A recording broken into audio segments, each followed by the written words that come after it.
Hey, what's up, everybody? Welcome back.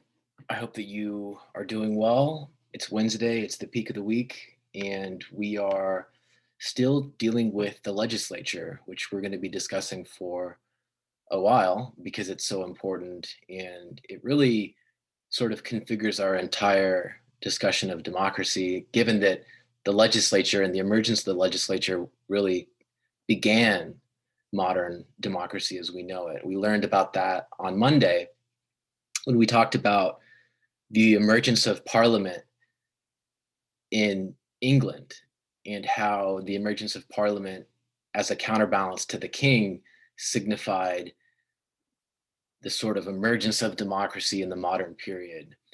That's a discussion that is interesting because it goes to the beginning of democracy as we know it during the modern period, but also because it highlights the various actors involved and the choices that they had. And it goes to the balance between opportunity and contingency. It brings up questions of power relations. We talked about exit, voice, and loyalty, and how the segment of the elite represented by Parliament had a series of choices when their assets were expropriated by the crown. This is a neat story. It lets us engage with these deeper questions about historical institutionalism, rational choice institutionalism, and sociological institutionalism. And on Monday, most of you said that rational choice institutionalism provides the best account of the emergence of the legislature. And you emphasized how the segment of the elite represented by parliament and the crown both sort of came together and agreed to kind of this settlement that would involve the empowerment of the parliament and its power to authorize expenditure in return for them paying their taxes. And this this sort of negotiation for you emphasized cooperation and showed the ability of institutions to facilitate cooperation and gains for the individual actors. Some of you talked about historical institutionalism, and you emphasized how the parliament sort of had the upper hand and the new economic elite kind of had the upper hand in their relationship, and how the conflict around this in the weakness of the crown created a moment of opportunity, a critical juncture during which the new economic elite could extract this new power through the creation of the legislature. That's a very interesting historical institutionalist account. What I'd like to suggest to you is that all of these different perspectives have some important role to play in shedding light on the creation of this institution. Even sociological institutionalism had something to do with this because, would you know it, there were important ideas about liberty and about equality and about representation and about really what we would think of as democratic values. And this age of revolution that was already beginning supported this power struggle and supported this cooperation in a way that lent it a degree of legitimacy. And so the moral of the story is that all three of our perspectives can shed light on these moments of institution creation. And which way you lean might depend on your own perspective and what you see the most evidence for. But we can make arguments in favor of all of these different perspectives. And we can point to different parts of the story to defend all of these different perspectives. Now, those of you who said rational choice institutionalism provides the best explanation, there's a sort of an interesting question to ask. The question is, who had the upper hand in the negotiation between the new economic elite represented by parliament and the crown? Who sort of had the advantage in that situation? Does anyone want to take that on?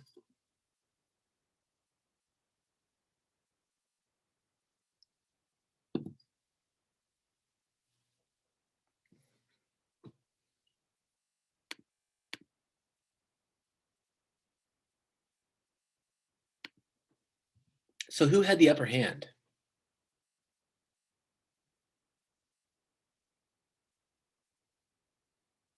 And to say that Parliament um, had the upper hand because they had more of the like support of the people, I think.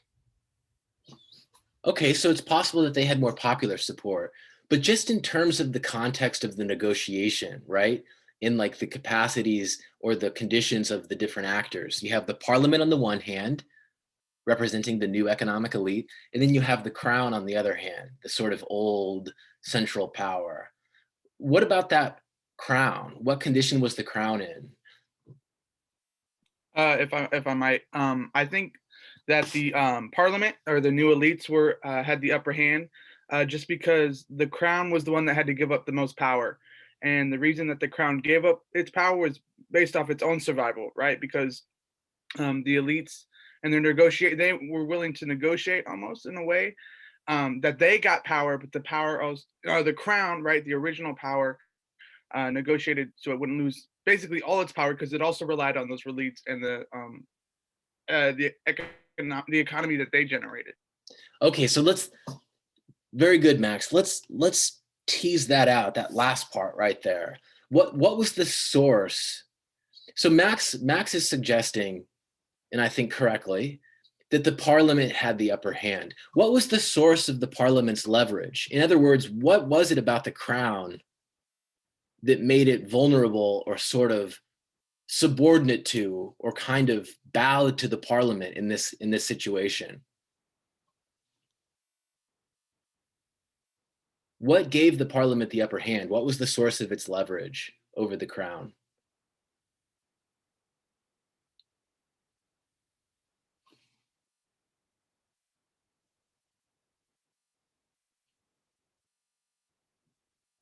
Any takers? Would it be like money because the crown needed taxes from the people, so Parliament had money, I guess, to hold over them? That's right. Very good. Yes. Yes. And I know it seems so devilishly simple, but it's so important because there are these very important material and economic realities that hover around these debates and these negotiations. In this case, the crown was fighting a lot of wars and it was getting very expensive, and the crown needed money. Well, guess who had the money? The new economic elite. They were the ones generating most of the new income. And the parliament was representing the new economic elite. The crown needed money badly. Now, they needed money badly, and so badly that it gave the parliament and the new economic elite leverage and influence over the crown. They could say, okay, well, if you need money so badly, we'll give you the money, we'll pay our taxes, but on one condition.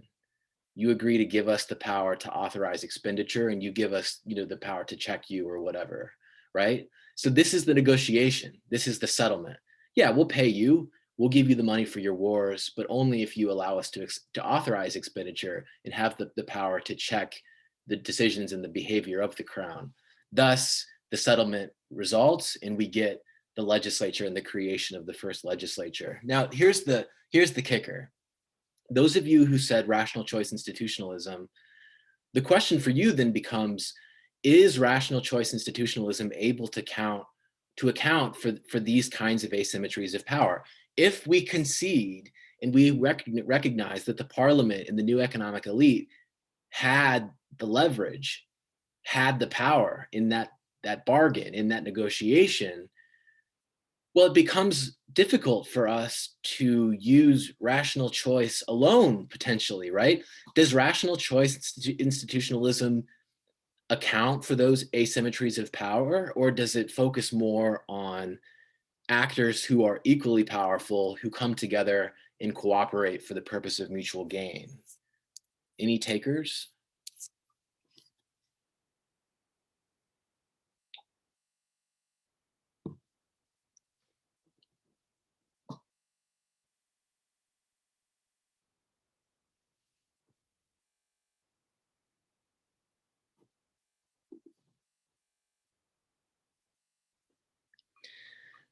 So it's not able to. It's not able to. Remember that rational choice institutionalism ignores power. It's primarily about economic considerations and about fully informed actors coming together to cooperate and engage in mutually beneficial institution creation for the purpose of reducing the transaction costs that arise when they engage in trade or exchange. And it's all about reducing those costs so that equally well-positioned actors can reap the benefits of trade or activity, or in this case, political exchange or political activity. Now, obviously, it's difficult to imagine a situation where both actors are equally powerful and there's no asymmetry whatsoever. In reality, power relations exist.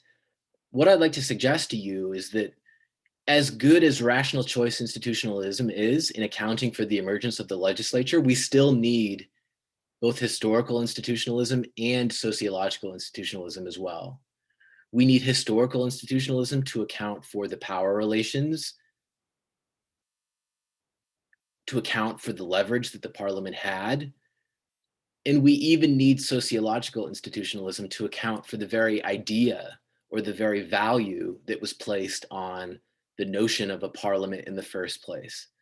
And so we need all of these tools, all of these perspectives to make sense of any particular case of institution creation. And the legislature as a democratic institution is no different.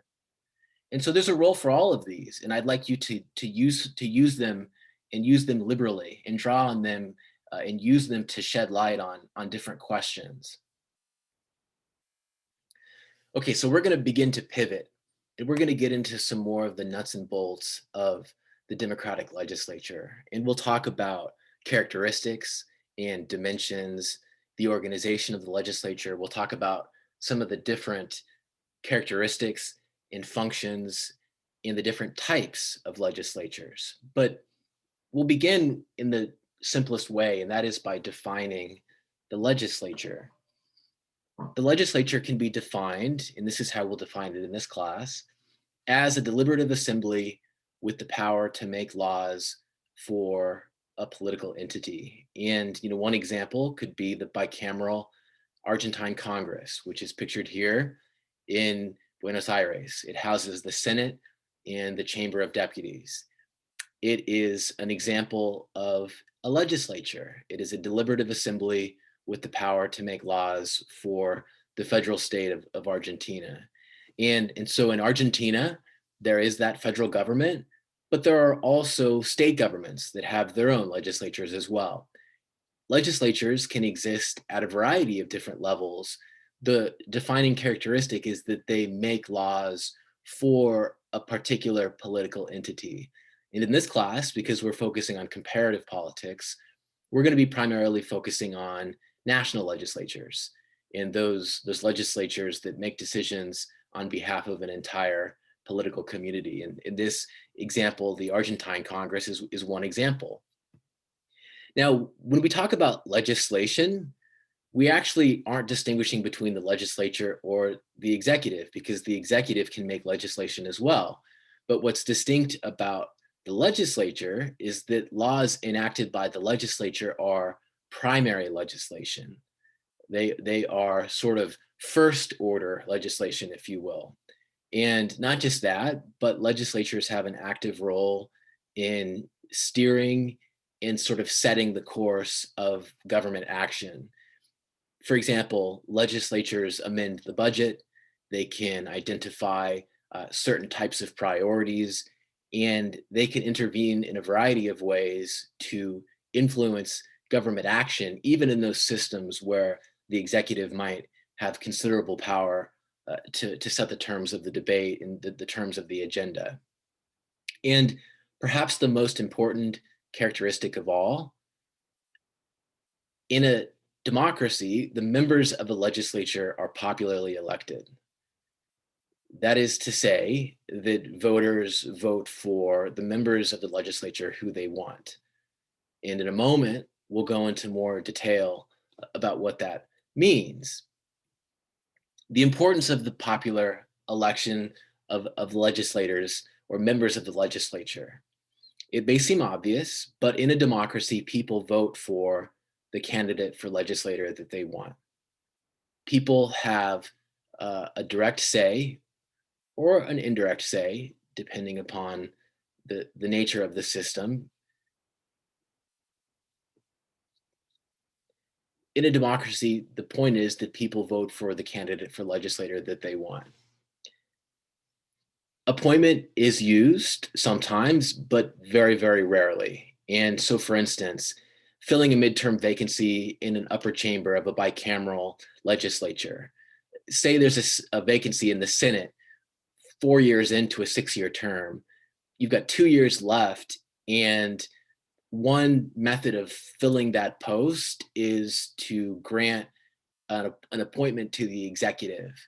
And in the case of the United States, that means the governor of the particular state, right? So in the case of Georgia, more recently, Senator Kelly Loeffler was appointed by the Georgia governor to replace retired Senator Johnny Isakson in 2020. Now, she lost her election bid in 2021, infamously, after a close initial election in November led to a runoff in January.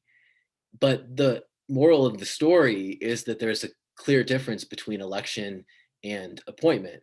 And in a democratic legislature, legislators are elected, and only under rare circumstances are legislators appointed. And in that case, they will eventually face a re-election bid if they want to survive in a popularly elected legislature.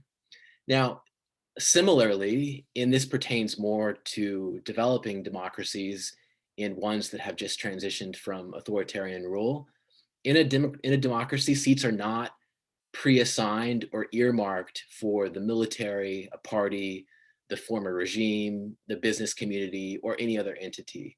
The principle of popular election extends throughout the legislature. Uh, Only in rare cases, in these isolated cases, is appointment used. Seats are not pre-assigned or given to the appointment of certain organizations. So for instance, in many post-authoritarian systems, the former regime or parties aligned with the former regime will retain seats that they will have the power to appoint legislators to, and that they will have the power to fill. And the purpose of this is virtually always to offset the balance of power and prevent reforms that would take the system in a direction different than the one preferred by the former regime. So the importance of popular election is undeniable, and the role of appointment is very, very limited in only in certain circumstances. And I'll give you some more examples here in a moment. Now, quotas are obviously an interesting story. There are different kinds of quotas that can be imposed with as rules that have to be taken up within parties for the individuals that are nominated to their candidate lists. And there can also be quotas or rules about the actual composition of the legislature itself. And so those kinds of rules are obviously different because they're not assigned. So say you have quotas or gender quotas. These are the kinds of quotas that are most well known and most synonymous with the idea of quotas in a democracy. Gender quotas have been implemented in a lot of democracies. Oftentimes these are imposed within parties or as rules that parties have to follow regarding what proportion of their candidates that they put forward have to be women. But sometimes there are rules about the proportion of the actual legislature itself that have to be women. In this case, I think that what scholars would say is that there's a distinction between assigning or creating quotas for a gender and creating one for, say, a specific organization with a legal personality like the military or business groups or a political party. Now, you might say, well, that seems like a distinction without a difference. And there have been debates about how democratic gender quotas can be. And those are debates that we might be able to have within this class. But for now, what I'd like to suggest to you is that putting aside the question of gender quotas, in a democracy, it's important not to assign seats to any organization with a legal personality, like the military, the party, business, or some other legal organization. And so let's give you an example of a popularly elected legislature. This is the example of Argentina, which I've already shown you a picture of, the bicameral legislature in Buenos Aires. This is the composition of the Argentine Congress at present.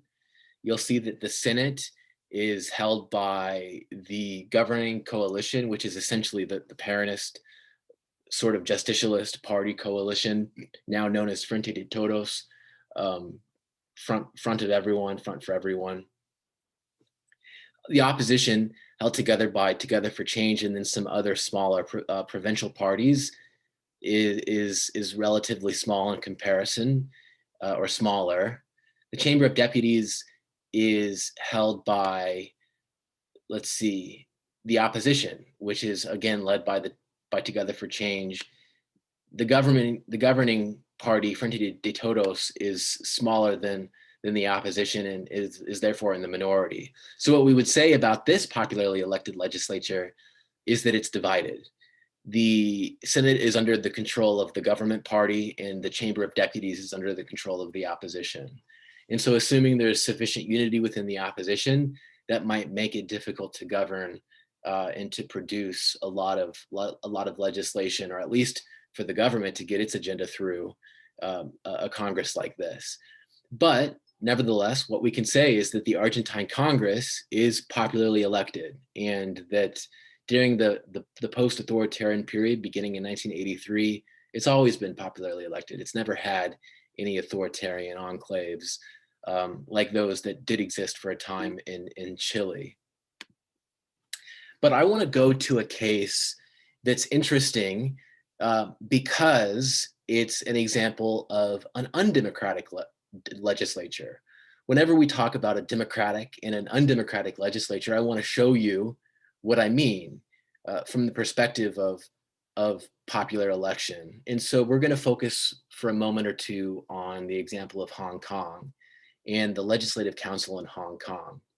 So this is a video that I ripped from the internet, and we'll watch this, and it gives us a nice insight that we can discuss here in a moment.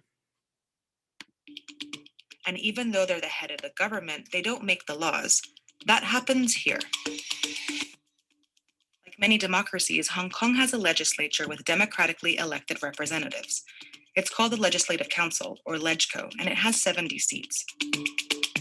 Within this system, Hong Kong has many political parties, but they are mostly either pro-democracy or pro-China.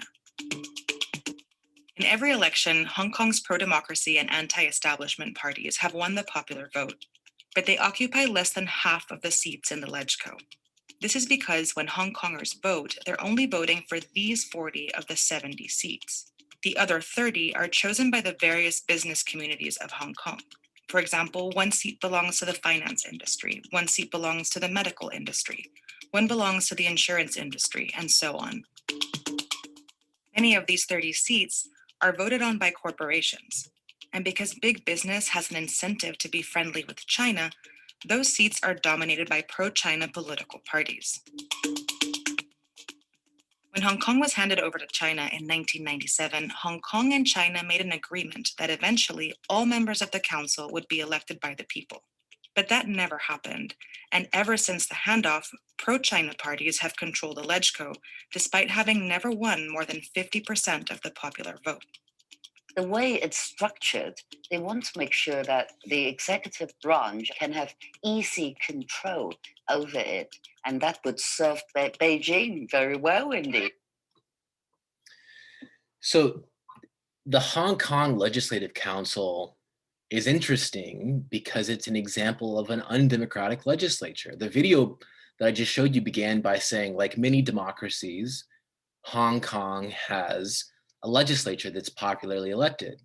But that's actually not an accurate description of the legislature in Hong Kong. As we saw, 40 of the seats are reserved for the business community. Those are seats that are just handed over to business. Those are unelected legislators. They are appointed by, or perhaps they're elected within the business community, but they're not popularly elected. And moreover, because of the nature of the relationship with China and the fact that Hong Kong remains essentially part of China or as a protectorate of China, uh, because of that, those appointed legislators and those representatives have an incentive to be subservient to China. And of course, in Hong Kong, there's an intense political debate about how close to China or distant from China Hong Kong should be. And increasingly, the bulk of people, and the middle class in particular, and students want full democracy and full independence for Hong Kong. But the business community and their appointed legislators have consistently favored remaining close to China and not fully embracing independence and democracy. And so this gives you a sense of not just what an undemocratic legislature looks like, but how it becomes really, really consequential in practice. Now, the story of Hong Kong is a long and complicated one. We can't go into great detail today, but this gives you a sense of the difference between a popularly elected legislature and one that's undemocratic or not fully popularly elected. Now, there are many examples in the world like this. Chile, for instance, between 1990 and 2006, had between 8 and 12 appointed senators who always gave the military aligned right wing parties the power to veto democratic reforms passed by the lower chamber, which was controlled by the left in the pro democratic opposition to the military in the former military regime. Myanmar, which was recently crushed by a military coup, also during its period of fragile democracy, basically gave half of its congressional seats to the military, which was able to appoint legislators and maintain a grip over the legislatures that would prevent it from passing objectionable reforms. And so this gives you a sense then of what this looks like in practice. Now, I want to open things up to you, and I'd like to ask you a question, which I will put to you in a poll here in a moment. And the question is, what criteria for democracy does popular election satisfy? Is popular election a matter of procedural democracy, or is it a matter of substantive democracy?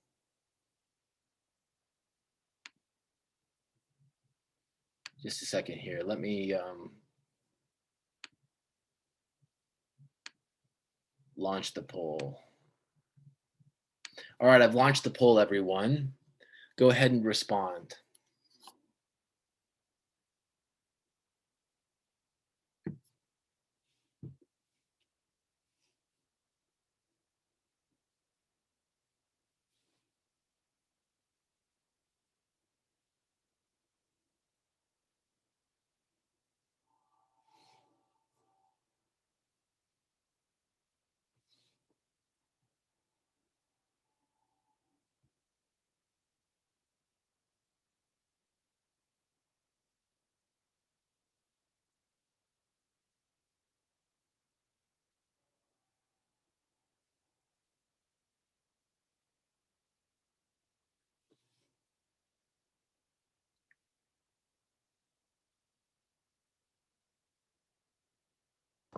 Professor, I have a question. Yes, Jeffrey. Uh, I'm gonna try to lower my hand real quick. So the question that I had was regarding when you were touching the when you were talking about selection when it comes to legislators and chambers of Congress. And I was wondering if later on we're going to touch on, by any chance, the courts when it comes to selection. Yeah, we'll address the courts. We'll do an entire unit on the courts later in this semester. And we'll talk about what a court does in a democracy and what its functions are and what makes a court democratic and less so. So yeah, we'll address that in those questions for sure.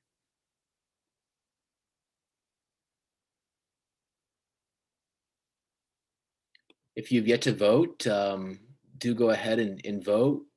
7 of you have still not voted. It's still relatively close, so I think we need to hear from everyone.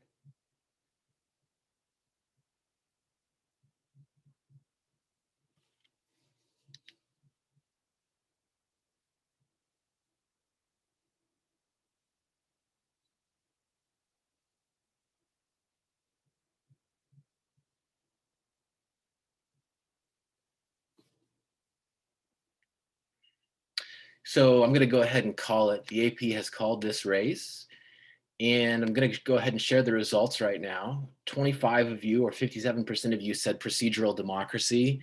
19 of you, or 43% of you, said substantive democracy. Now, if you want to share your reasoning, tell me your reasoning. Why did you say either procedural democracy or substantive democracy? Can you tell me in a direct message? A direct message on the chat. Do that right now if you can.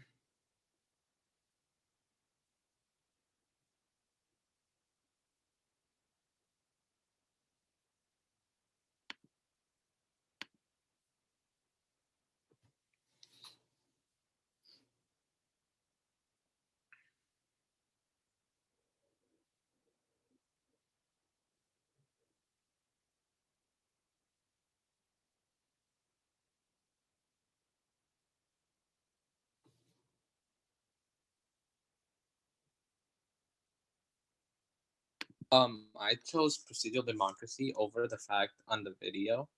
Or like I based it off Hong Kong. She said that over like the I don't know, it was the red dots, it was the pro China like business interest. Like even though like those seats are very competitive, and stated that like over the recent years, like none of them have able been to reach like 50%.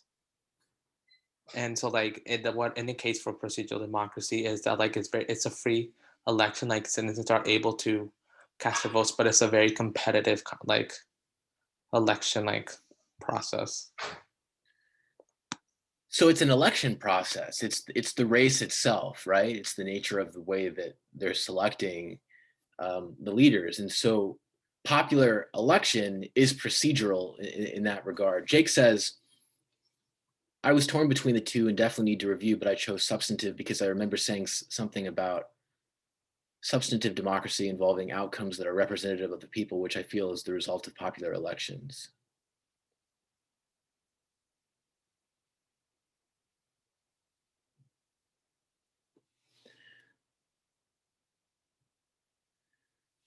So I'm hearing from some of you who are saying that it has to do with the rules related to how elected officials are placed. It's a process, right? It relates to the steps taken to produce or select leaders. This is definitely procedural, right? We can think of substantive parts of it, the desire for competitive elections, but remember that Schumpeter defined procedural democracy as above all a competitive race for office, right? So the race and the nature of the race and the competitiveness of the race is procedural. It has to do with the process. And so it is procedural.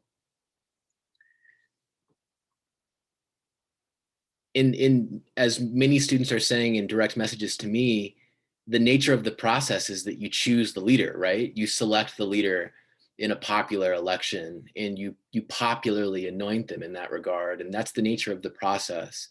And so that in a basic way creates the procedural foundation for democracy. Now, what we might ask is, does the popular election of leaders as a procedural part of democracy, does it create the foundation for substantive democracy? Does it create better representation? Does it create more responsive governance if we have more popularly elected leaders as opposed to appointed leaders? Some of you, those of you who are saying substantive democracy, I certainly can see how we may think of competition as sort of being like responsiveness. It's sort of like the quality of the thing.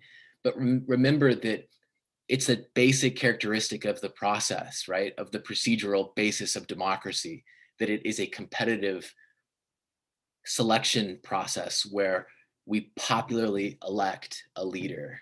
And so in this way, it is certainly procedural, and it has to do with the underlying process.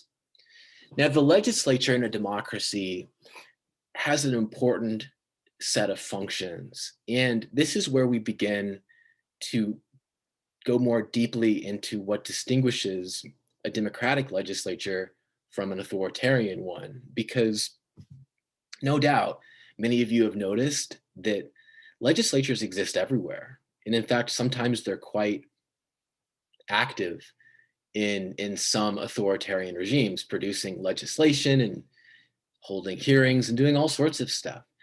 But in a democracy, the legislature has a different set of functions than in an authoritarian regime. And the legislature, as the sort of key democratic institution, has a critical role to play in addressing issues of importance to society and using public authority to create and pursue policies that are decided on everyone's behalf. And so the legislature, we'll get into these functions here in a moment as I review the chat just real quickly to see the most recent contributions. Okay. So the legislature in a democracy has 6 major functions. And remember that as we describe and identify these, we're holding up our conception of democracy in the way that we conceived of it and defined it in earlier meetings for this class. If we agree that democracy is collective self-rule, that it involves those minimal conditions that we identified, and if we want from it certain meaningful elections and responsive governance, et cetera, in addition to accountability, well then in the first place, the democratic legislature should function to represent society. And what that means, we'll go into more detail discussing. But it basically means that the legislature should sort of be like an amplifier or a megaphone for the interests and the preferences and the values, in the attitudes of the voting public, those who popularly elect the legislature. The legislature in a democracy is also engaged in deliberation. It's discussing and deliberating and addressing major issues in society. In fact, the legislature, perhaps more than any institution in society, is engaged in addressing those pivotal issues. Look no further than the example of the US Congress at present, which for the first time in quite some time is on the precipice of being quite productive in addressing a major crisis, a social and economic crisis that is of great magnitude and requires extensive deliberation and aggressive and bold decision making by the legislature, among other institutions of government. There's also a role, of course, for legislating and actually making decisions, in making policy and imposing and using their power once they've deliberated to actually make laws and to impose them and to inscribe them and to codify them. This is where they use the authority vested in them to create those actual artifices, as we would call them, those components, those institutions, those policies that result from the machinery of governance, in this case, the legislature. They authorize expenditure, that is, they rubber stamp or approve or deny requests for certain amounts of money to be spent by the executive and the agencies of the executive in pursuit of specific policy goals. The legislature began as an institution involved in authorizing expenditure. That was the first and most important function for the legislature when it emerged to counterbalance the crown in England. And still today, and perhaps above all, the legislature authorizes expenditure and wields the power of the purse, as we say. It's also the case that, especially in parliamentary regimes, the legislature makes governments. It anoints those elected leaders who are selected by a legislative majority This, of course, being the case in a parliamentary system, but even in a presidential system where the legislature and the executive have independent survival, the legislature still often has the power to impeach or remove a president. And so they can break governments in this regard. And in this sense, the legislature is quite powerful.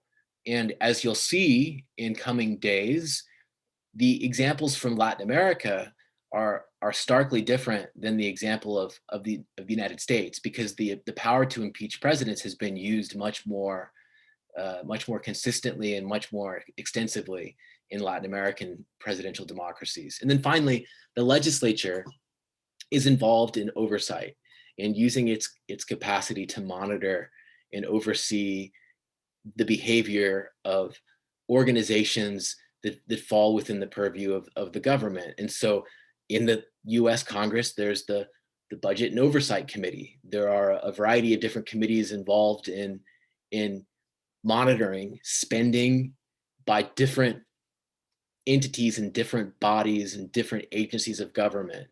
And this oversight role is very, very important because it begins to incorporate the legislature as not just a decision maker, but also as a policeman of sorts who's involved in keeping a watchful eye over the behavior and the spending of other institutions of government. And so representation is the first part of a democratic legislature's functions that we'll address. And there may be no function more important than representation, because even before the legislature gets to decision making and legislating and creating law, there are questions about how closely the legislature actually represents and mirrors the society it's set up to represent, and that popularly elects the members of the legislature. And in any democracy, in any legislature, there are a number of different ways of achieving representation and achieving this mirroring that we think about as representation in a democratic legislature. In the first case, there's formalistic representation. And the idea here is to choose legislative rules to ensure representation. And this might relate to legislative rules regarding the composition of committees. It might relate to legislative rules regarding procedure and consideration of proposals or initiatives. Any type of rule you can imagine can be tailored to try to foster better and improved representation within the legislature. You can do it symbolically by actually shaping not the rules of the legislature, but the constituents' perceptions, those perceptions or attitudes or views of the representatives themselves, shaping and reshaping the views that people and voters have of their representatives and how representative those representatives actually are. You can do it descriptively, which involves matching the legislature's composition to the demographic composition of the society. So you can try to create a sort of fit between the composition of the legislative assembly and the composition of the society, according to whatever proportion is made up of different racial or ethnic groups. You can engage in substantive representation, which has more to do with responding meaningfully or individually to constituents and taking on individual or other concerns that might value or promote representation on some other level. And then you can also engage in collective representation. This has more to do with acting collectively to represent society as a whole. And whereas some of these operate on a more individual level, collective representation clearly operates on the collective level and relates to the representation of society by the legislature as a body, as opposed to by the legislature as a set of individuals who might represent individual districts. All of these are different visions of representation, and all of them would constitute different strategies for achieving representation in a democratic legislature. And where we stand might depend on where we sit. And what's neat about a class like this is that we're engaged in debates about institutional choice and design, and we're evaluating institutions and alternatives based on how democratic they are or aren't. And in this case, representation being so critical lends itself to a discussion about the strengths and the weaknesses of these different approaches. And I actually want to put it to you, and I want to ask you through another poll, which way of achieving representation is most democratic. And I'm actually going to launch this poll right now, and I'm going to go back to the previous slide so that you can take a look while you answer. So here are the different forms of representation, and I just want you to choose one, but I want to get your pulse on this so that we can think about this in a more critical way. Professor, when it comes to symbolic representation, is that the representatives like choosing what's best for the constituents, like for example like the trustee model of representation, or is it like the constituents shaping the mindsets of the representatives? It's closer to the first one that you mentioned. So it's basically the representatives shaping the mindset of the constituents. Okay. Pretty much. It's even a little different because it's sort of like shaping their view of what they think is representation, right? So changing their view of what actually constitutes representation. But it's basically the trustee model. Seeing some really interesting responses here. I get a sense that many of you are kind of tossing and turning over this. I think there are some real questions about the different approaches, and some of them, some of them may be more democratic, some of them may be less, but there's some real disagreement here, and that's interesting to see.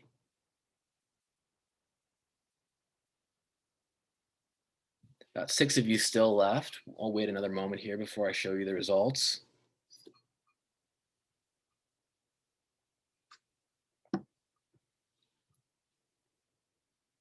I actually don't think that the remaining votes are going to change much, although some of you are still voting. I think this one might be. No, the outcome might still change. 3 of us are left.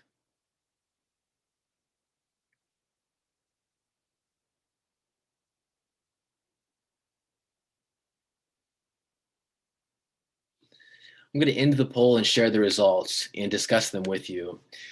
What we've concluded sort of as a group, or what the bulk of you concluded, is that collective representation might be the most democratic. And it wasn't a majority, it was only a plurality of you, roughly 45%. But what's so interesting about this is that representation itself is closely linked to the idea of different identities, right? The idea that there are different groups who have discernible differences that become meaningful in politics. And so therefore, representation involves amplifying those different groups' interests in giving them their fair shake. But collective representation as a whole, addressing society as a whole, that's taking a view of society as sort of one large group, right? Who might have a collective interest that might overcome or transcend some of those distinctions based on identity that emerge at the group level. I think that that's neat and interesting to consider, because clearly in democracy, there's a role for both collective and individual rights. And the balance between collective and individual rights and representation then becomes a key question. Where is the balance? And what does good collective representation look like? You might say, for instance, that right now, the Congress in the United States may be on the precipice of collectively representing society if we're, if if we're supportive of some of the bills that they're pushing through, and if we think that those bills might help to begin to address some of the crises that we face. Alternatively, maybe we think about descriptive representation, and we wonder if there are important considerations about parity and social justice and so on. We're not quite done with the legislature and the functions of the legislature. We'll finish them up on Friday, and we'll continue discussing and studying the Democratic legislature. But thanks so much, everybody, for being here today. Have a good remainder of your day, and I'll see you on Friday.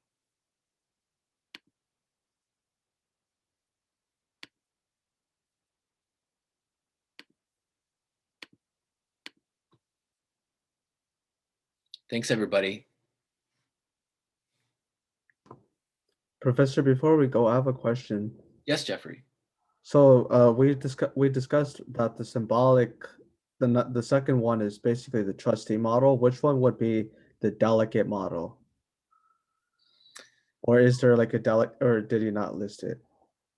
So those categories that you're using, I don't know if the delegate model is as well represented here.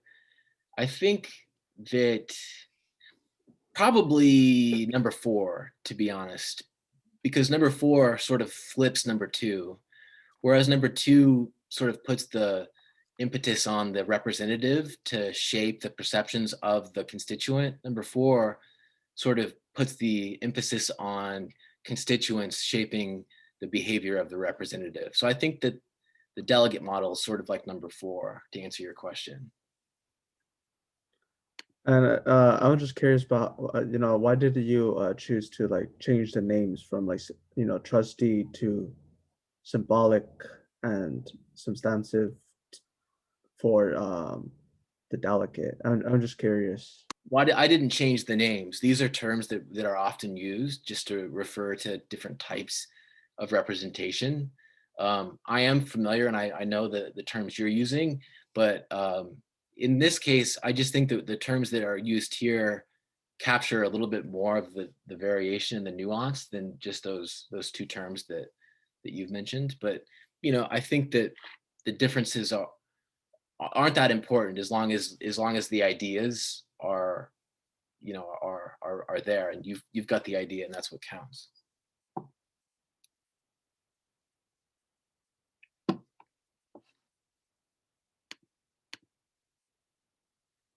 Thanks, Samantha. You too. Thank you, Professor. I'll see you on Friday. Cool. See you, Max. Thanks, Jeffrey.